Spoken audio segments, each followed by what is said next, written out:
Hey, it's Glines and Isaias Baez, and during a hero call, we got on this topic of using a toggle around the suspend and creating an exempt hotkey for suspending your hotkeys. It's really interesting, so I extracted this from the hero call. Again, if you're interested in learning these kinds of things, our hero groups are a great way that you can ask questions and learn these really interesting things you can do with AutoHotkey. We have calls 3 times a week. You get 25% off of our courses and any done-for-you work. And you get access to our Telegram group where you can ask questions during the week. So check it out. I think you'll like the video. Like the video if you like the video. Duh. Thank you. Cheers. Okay, let's do the suspend. Yes. Finish that? I don't think we finished. No, we didn't even start it. So let's say that you have several hotkeys, 1 and 2 and 3, right? Now we're running this. Now here on the bottom, you will see that you have a message that says suspend hotkeys, all right? And suspend hotkeys allows you to have the script running in the background, but the hotkeys are not going to trigger. So if I press them, the hotkeys are paused for a second. So this is great for scripts that, for example, contain a loop or something, or a timer. So let's say set timer, and I have something running on the background, but I just want to pause the hotkeys temporarily. Then there is this command called suspend. And if you look at it, one of the interesting things about it is that you can have it toggle your stuff, all right? So, hold on. If you don't pass that, let me see. I don't remember if you can tell it to, I think this is not the correct help file, by the way. Let me look at that real quick. So it is here, suspend. So, right.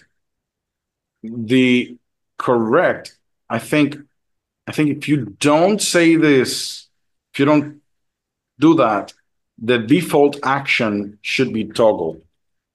Yeah, to -1. So it toggles. So what does that mean? Well, I can suspend the hotkey, the script, sleep for 1,000 or 2,000. And if you put suspend again, it will trigger it again. Now, why is this useful? Well, you can have a hotkey, let's say F11, that suspend your hotkeys. But here's the problem with that.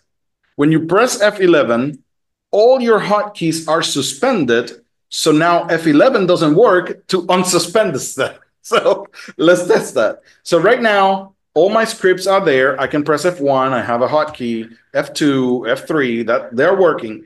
If I press F11, now you can see at the bottom that my icon changed. And that means that my hotkeys are suspended, and there's a checkbox in there. But now, so that means I cannot press F1, which of course is okay because I have my hotkey suspended. But now I want to unsuspend my stuff. So if I press F11, nothing happens because F11 is also suspended. So there is this directive, which is what Joe is alluding to, that you can go to the documentation to look at it. So it is suspend exempt. So this right here, it allows you to mark a few hotkeys, or all of them if you want, to not be suspended by the suspend command. And this is really, really useful for our hotkey that actually suspends stuff. So then I would say false here. So basically, I can just say, hey, you know what? This guy, this F11, whenever I suspend all my hotkeys, this one should not be suspended because I want it working all the time. So now when I run it again, F1 is working, F2 is working. I hit F11, my hotkeys are suspended, so F1 is not going to trigger, F2 is not going to trigger. But if I press F11 again, now all my hotkeys are enabled again, so now I can go ahead and use them again.